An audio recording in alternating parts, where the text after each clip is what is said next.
Aura-t-il bien lieu? C'est la question que l'on se posait encore la semaine dernière quant à l'organisation du rallye Monte-Carlo. Et au final, c'est une très belle édition que vous avez pu suivre notamment sur notre antenne. Retour sur le sacre pour la 8e fois de Sébastien Ogier dans ce résumé, signé Fabien Bonilla et Thomas Deus.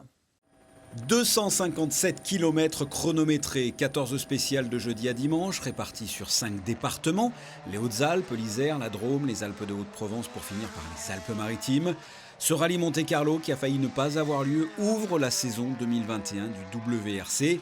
Sur le papier, 5 pilotes sont susceptibles de remporter l'épreuve. L'Estonien Ott Tänak, champion du monde 2019, le jeune Finlandais Kalle Rovanperä, le Gallois Elfyn Evans, deuxième au championnat du monde l'année dernière, Thierry Neuville, le Belge, précédent vainqueur du rallye Monte-Carlo, sans oublier, bien sûr, le champion du monde en titre, septuple même champion du monde, Sébastien Ogier.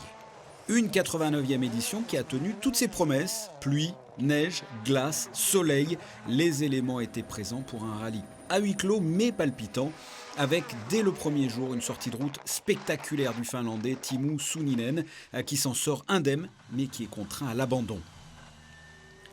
Un début de rallye dominé par Ott Tänak qui remporte les 2 spéciales du jour. L'Estonien prend la tête de ce rallye. Il est poursuivi de très près par le Finlandais Rovanperä.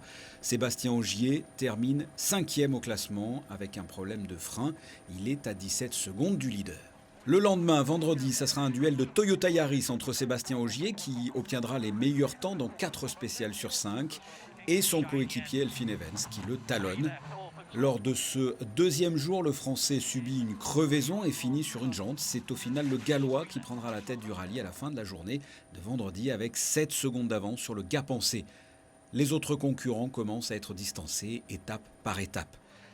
Samedi, le patron va prendre des choses en main. Sébastien Ogier survole le rallye Monte-Carlo, lui qui en a déjà remporté 7. A noter l'abandon de Ott Tänak qui crève 2 fois alors que stratégiquement il n'avait qu'une roue de secours dans son coffre. L'aventure s'arrête ici et la décision est irrévocable. La suite n'est qu'une formalité. Sébastien Ogier et son copilote Julien Ingrassia déroulent le tapis rouge jusqu'à l'arrivée dans les Alpes-Maritimes du côté de Puget-Théniers et Entrevaux. Il remporte ce 89e rallye Monte-Carlo. C'est sa 8e victoire ici et il ne s'en lasse pas. Pour moi, ça reste des moments magiques, gagner le rallye Monte-Carlo. J'ai toujours des étoiles dans les yeux. Quand je me rappelle quand j'étais petit au bord des routes, voir passer ces voitures de rallye, ça me faisait rêver. C'est ça qui m'a donné le rêve d'être pilote un jour.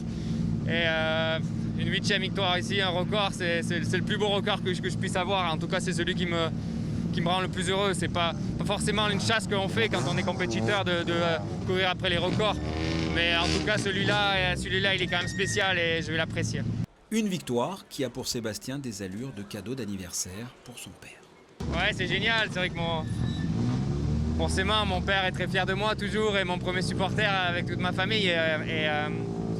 Ouais, aujourd'hui, c'est son anniversaire, donc il n'y avait pas plus beau cadeau pour lui et je pense qu'il l'apprécie aussi. En deuxième position, son coéquipier sur Toyota, le Gallois Elfyn Evans. Un habitué du e-rallye, Monsieur Marsan. Et en troisième position, sur Hyundai, le vainqueur de l'an passé, le Belge Thierry Neuville. Il s'est accroché tout au long des épreuves, sachant qu'il découvrait à peine son nouveau copilote suite à des différends avec le précédent. Ça s'est pas trop mal passé. On est arrivé ici avec un nouveau copilote qui a sauté dans le siège d'urgence. Après le travail qu'il a réalisé ce week-end, j'ai été suffisamment satisfait pour dire que voilà, on sera dans la voiture pour le prochain rallye, c'est clair. On fera encore des séances d'essai, il y a pas mal de choses qu'on veut encore améliorer, évidemment.